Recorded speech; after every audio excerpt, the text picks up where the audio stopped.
Thank you to everybody who is joining us this evening.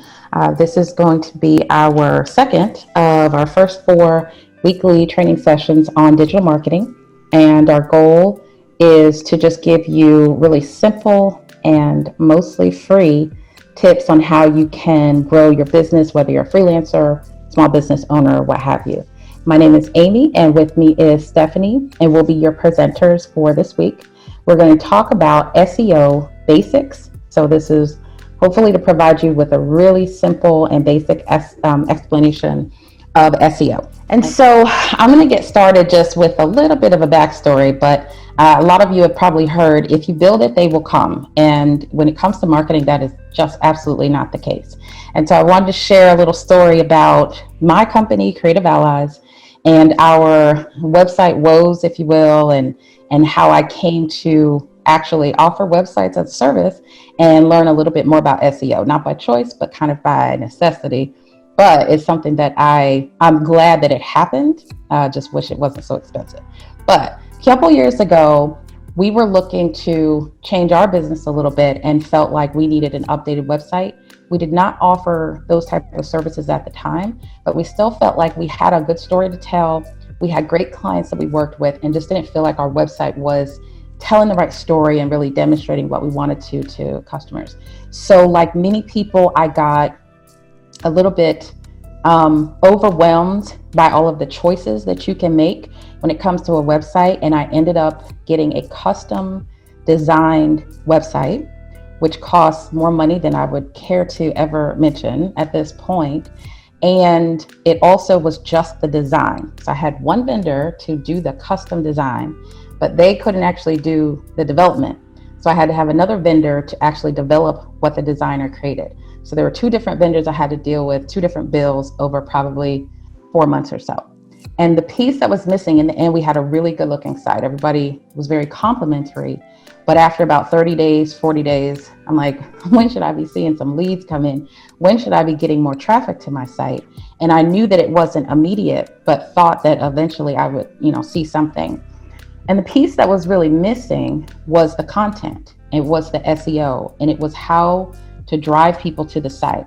And, the moral, like I said, it's a very expensive lesson, but the lesson is just because you have a site means nothing. Just because your site looks amazing means nothing. If your content is not telling a story and your content is not helping to drive people to your site, it really, to be honest, it's a waste of money to do anything else, and it's a waste of time.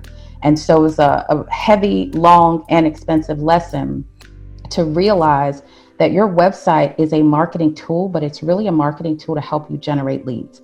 And if you find that over, whether it's 3 months, 6 months, or whatever, it's not doing that, then you need to take a look at your site. Sometimes, sure, it might be the way it looks. Maybe it's absolutely horrible, but you really don't have to break the bank. You don't have to spend a lot of money to get a good looking site. You need to focus more on your content and on your SEO strategy. And that's what we're going to talk to you about today, because I do feel like, and just talking to customers, talking to Stephanie a lot, and this is her expertise area, it's not as difficult as it might seem, but it is absolutely necessary that most business owners understand at least the basics of SEO. And that's what we're going to talk to you about today. And the last thing, website equals revenue. That's something you have to remember. If you're not generating leads, if your website isn't making you money, you need to address that and figure out ways that you can change that. What we're going to talk about today is what is SEO and why is it important? And like I mentioned before, a lot of people think SEO is some complicated thing that you have to have some, degree to figure out, or you have to go to a ton of training to figure out. And I think that can be true if you want to become an SEO professional. But if you are a business owner, you need to know the basics. And so what we're here to share with you today are 3 things. If you came last week, or if you've seen us do webinars, we try to keep everything really simple and keep everything in 3s, so that's easy to remember. So today we're going to talk about the intro to SEO, local SEO, and technical SEO. And we feel pretty strongly if you have a good, solid understanding of those 3 areas, you will automatically improve your business and improve your knowledge, the way you search for things, what kind of content you put on your website. You will automatically start to notice things differently. So we want to cover these basics with you today. So the first part is just a really high level introduction, right? So what is SEO? Now, we're always using acronyms. So just in case you're not aware, it's search engine optimization is what it stands for. And it actually is quite self-explanatory if you think about it, right? Everybody knows what search means. You know what a search engine is, which is Google, and you know what optimization means, or at least you have an idea that optimized means good, it means efficient, it means effective, all of those things. And so what you're trying to do is optimize your content, your website for a search engine. And so even that could sound complicated if you allow it to be. But if you take yourself out of kind of being a business owner or being a leader, and you think about it just as a regular consumer, let's say, most of us are staying at home right now, but let's say when we're allowed to go out more, we decide to get a haircut or we decide to get our hair done, and we don't have a regular beautician that we go to. So we go to Google and we look up hairstylists. If you live in Raleigh, you might look up hairstylists in Raleigh. And the key is who comes up first, right? Which business comes up first? Which type of hairstylist comes up first? That will all be based on the strength of their SEO strategy. Sometimes people pay for that, sometimes it's organic, but the bottom line is the items or the stores or the stylists that come up on that first page are the ones that have a good strategy, whether it's paid or unpaid. And so as a business owner, you want to figure out, what do I have to do on my site? What do I have to do with my content to make sure that people can find me on that first page? And so SEO is really about how to improve the visibility of your website. How can people find you? How to increase your site traffic? How do you drive more people to your site? And how do you, in an overall fashion, optimize your site? So making sure that your site is working for you. Your site is delivering leads to you. Whether you're awake or whether you're asleep, whether you're doing something else, people are coming to your site and learning about what you can do, what products and services you offer. So again, it's a very straightforward concept of search engine optimization. How do I optimize my content, optimize my site so that I can improve my visibility in search engines when people are searching for what I may offer? Okay, so that's the first introduction there. And I'm going to turn it over to Stephanie, and she's going to talk about the first type, which is local SEO. Okay, hi guys. So I just want to encourage you to get out a piece of paper or whatever you take notes on, because I may throw out terms that maybe you'll have questions about later on, or maybe as I'm talking you think of a question. So I'm going to jump right in. So local SEO is actually what Amy talked about in the last slide. It's what your local search engine results say about your business. So for example, going back to the haircut example, if you are in Raleigh and you're looking for a hairstylist in Raleigh, it is not by accident that certain companies come up first. It is because they have optimized their website for local SEO. So you might be saying, like, how do I do that? How do I optimize my site for local SEO if I'm in LA or if I'm in Atlanta or if I am in Dallas, Texas? And I'm going to give you some of the tips on how to do it. So first, especially if you're just now launching a new website and you're starting from scratch, and even if you're not, I encourage you to start the discovery and digital audit process. So what that is that you want to go out there and see what people are already saying about your company if it is already an existing business. If it's not, still, it's very important that you go to see what's out there about your personal brand as well, because oftentimes your personal brand can also be tied into your professional brand. And so during that discovery process, it's important that you utilize tools such as Yext Local, and that's YEXT Local, and also Moz Local, MOZLOCAL. Those sites will be at the end of this presentation as well. But those sites will tell you what's out there about your local address. If any of that information is incorrect, so that's everything from your name, your address and phone number to your business. If that information is inconsistent across the board in every single directory, every single listing has something different about your business, Google will deem you as not being a legitimate business and will keep you from ranking in local rankings. Now, local SEO only applies to you if you have a local business. Now, if you run an online business and you don't have a direct address or you don't service certain areas, local SEO will not play a big part in your business. However, if you are a brick and mortar, or if you only service, Chapel Hill patients, or if you only service clients in Pennsylvania, local SEO will be your best friend. Now, once you identify what's already out there, again, name, address, and phone number, NAP, write that down. Once you discover what's out there and what's consistent and what's not consistent about your brand as it relates to NAP, then you want to go and update your information. Now, there are sites out there that will allow you to update your information for directories for free. Again, that's Yext and Moz. And literally all you need to do is type in your business name and your address, and every single place that your business falls on any directory site will come up, and you'll have the option to update that information within those platforms. Now, just a quick disclaimer is that you only get about 10 updates. It may be less than that. And then you have to pay for those additional updates, or you'll have to go directly to the directory that you're listed in and update the address information there. But you want to make sure you do that. Next, focus on reviews. Now, I tell people that reviews for your business are golden. Like, if you don't have reviews for your business, you're not going to rank. And especially if you're in very competitive markets, or also very competitive industries. I'll tell you some of the competitive industries are churches, hair salons, gun shops, law firms, dentist offices, anything that services a ton of people, doctor's offices. Is high competition, right? So you want to make sure that you're doing everything possible to increase your Google reviews and also your Yelp reviews. Now, to do this, what I often encourage my clients to do is that after you service a client, ask them to leave you a review. The only thing is, while this may seem like a very minute detail, it's important that you know that you cannot ask for someone to leave you a Google review and be in the same room with them.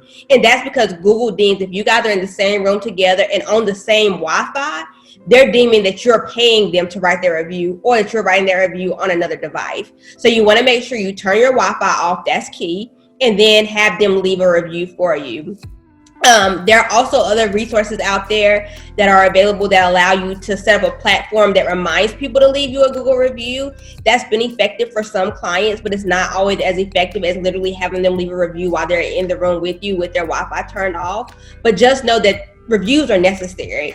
I mean, if you see that your competitor has 50 Google reviews, then you need to have 55. And that, I mean, that's just across the board. It doesn't matter what industry you're in. Reviews are very important. And you also want to make sure they're good reviews. So when your clients are leaving reviews, if they've had a 5-star experience, make sure they leave you a 5-star review. 5-star reviews are everything. We don't want 4.5, we want 5 stars, because the more 5-star reviews you have, the more Google will deem you to be not only a relevant business, but a business that truly impacts your community. Also, as a disclaimer, do not ever, and I repeat, ever pay people to leave Google reviews for your business. I've seen companies so desperate to beat out their competitors, and they know that the only way they can do it is by having increased reviews. They've opted to pay their customers to leave reviews, and not necessarily just with straight cash, but they've paid them with gift cards, paid them with incentives, paid them with rewards. Don't do that. And the reason why I say that is because Google is like Big Brother. I don't know how they find out, but they will always find out. And I can tell you that for a fact. I've seen some of the largest companies in the world be pinged for paying for Google reviews. And I'm just like, how do they even know? So it's important that you don't pay people to do Google reviews. It's also important that, again, may seem like a very minute detail, but it's important that you know that if you live in a different state from the place you're leaving a review, Google's not going to accept that review unless you are an international business. So for example, if I am a hairstylist in Dallas, Texas, and my friend in Atlanta, Georgia leaves me a review and says, oh my gosh, Stephanie has amazing service at her salon, Google's not going to deem that as being accurate, because it's like, how does Stephanie in Atlanta know that her salon in Dallas is amazing? Like, they're in 2 different states, right? So I hope that makes sense. But again, if they're in a different state, just be leery of reaching out to your family and friends and asking them to leave reviews, because if you guys aren't in the same state, and sometimes even in the same city, Google will not even take that review and it won't count. And it can also cost you rankings in Google. Okay, so up next is technical SEO. Now, technical SEO generally goes over most people's heads because it is something that your developer must focus on first when launching your website. It's also something that Amy and I talked about extensively when I worked with Creative Allies. Is one of the things, like she says, you can have a beautiful website, but on the back end, it's in shambles and it's not SEO friendly. And so that's something that you need to make sure that if you're having a developer or a company or an agency build your website for you, it is super important that you make sure that they have some knowledge of SEO, or that you have someone on your team who can provide them the SEO knowledge that they need to be able to effectively build your website.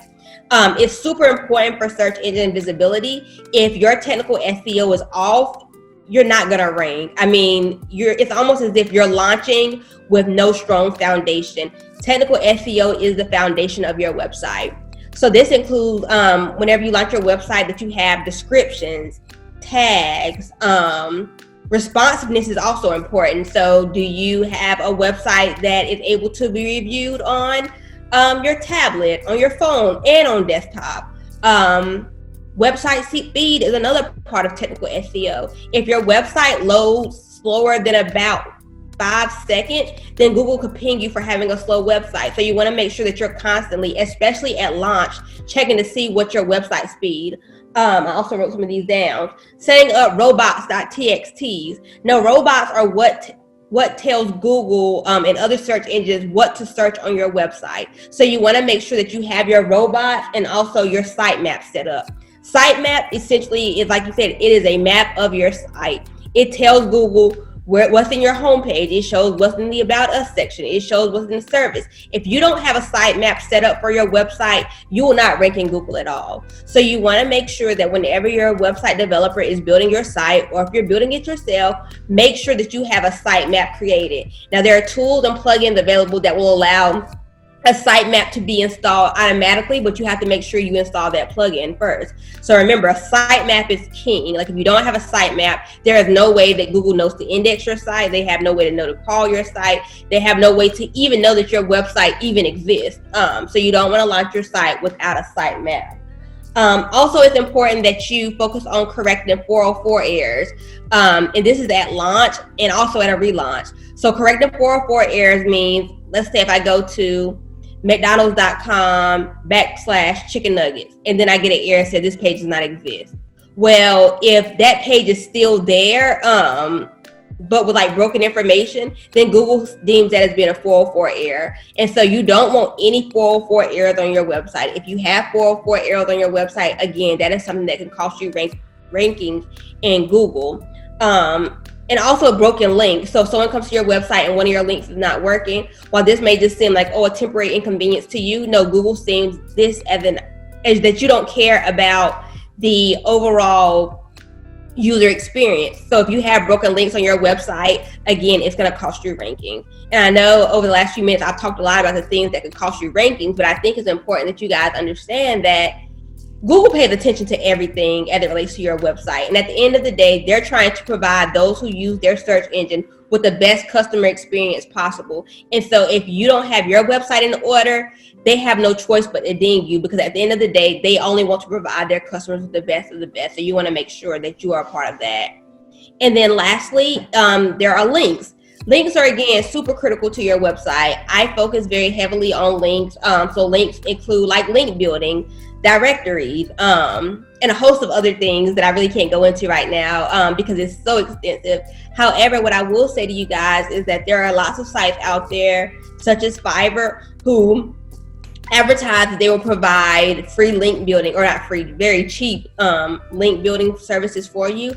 I advise that you probably stay away from those things. And the best thing that I can say is that if you're trying to increase the amount of links on your website, do it as genuine as possible. So for instance, if you have a friend who is a blogger and you also have a blog on your webpage, and you guys have complimentary services. So for example, if I am a auto repair shop and my friend owns a rim shop, then perhaps we could create and collaborate or cross collaborate on each other's web pages, sharing different tips that may be valuable to both of our audiences. And then on my site, I give a shout out to his business by providing a link.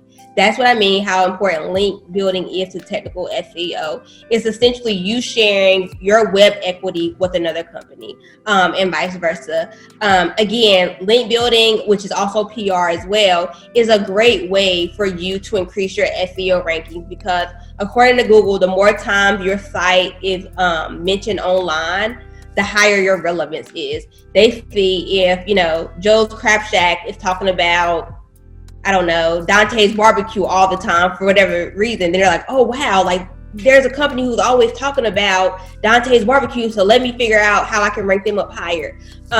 Because at the end of the day, the more you're mentioned, the better it is for your business, not only for your visibility, but also for your overall website traffic. So Stephanie, a couple things before we get to the resource. Can you go back 2 slides? A couple things I want to mention. Oh, yeah, I don't know how. On this page, one of the things I wanted to just emphasize that she said was this number 2, update your information. If you do have a like a physical brick and mortar store, I just wanted to mention yesterday, it was like after 3 weeks, I left the house to run some errands, and there was a particular place I needed to go to, but on Google, it said they opened at a certain time, and then I got there and they weren't.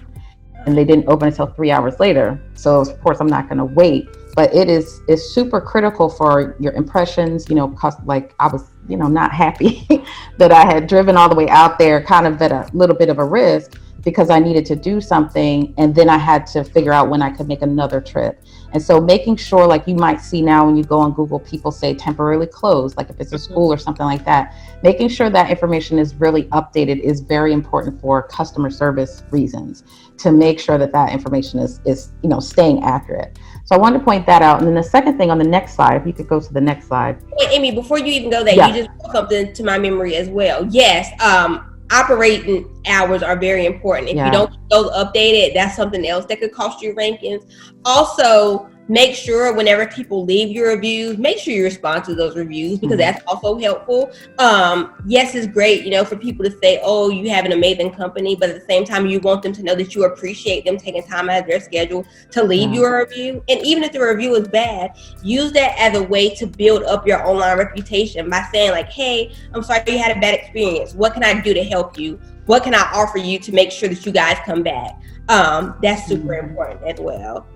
Okay, and you said one more slide. Yeah, on the technical SEO piece, I just wanted to add here because it is a lot of information. And I know we started by saying this is like intro, but I think the key really is to know the basics. It's not that you have to become an expert, but number one, if you decide to do a website yourself, let's say you're using something like a Wix or a Squarespace, things that are meant for people who aren't technical and may not be design heavy, they'll have some tools and some help for you, but it's really good just to know the basics so that you don't get taken advantage of and you don't miss out on opportunities to rank better. And then if we typically, like our website is in WordPress, there are tons of plugins that can help you with a lot of this SEO information. And once you start doing it and using the help, it will get a lot easier.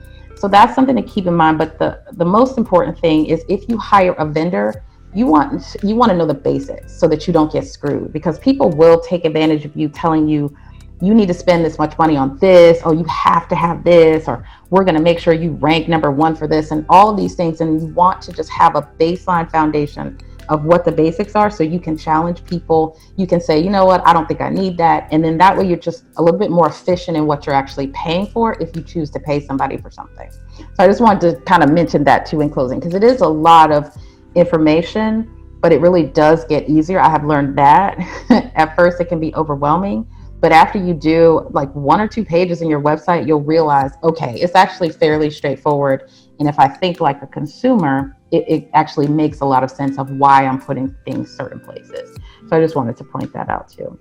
And also too, I don't think I really went into much detail about it, but for descriptions and tags, if you're curious to know what descriptions and tags are, you can find this in the back end of your site, especially if you have a WordPress for sure. So whenever, let's say for instance, if you go to Google, and we'll use Creative Allies as an example, and you search Creative Allies, they have an entertainment marketing page. Well, whenever you type in Creative Allies entertainment marketing, you will see web results come up. And the first web result that will come up, it will be a blue hyperlink, which is your tag. And then below it, it will tell you what's on that page, a description of that page. That is a tag in your description. What many people do is they forget to launch their website with descriptions and tags.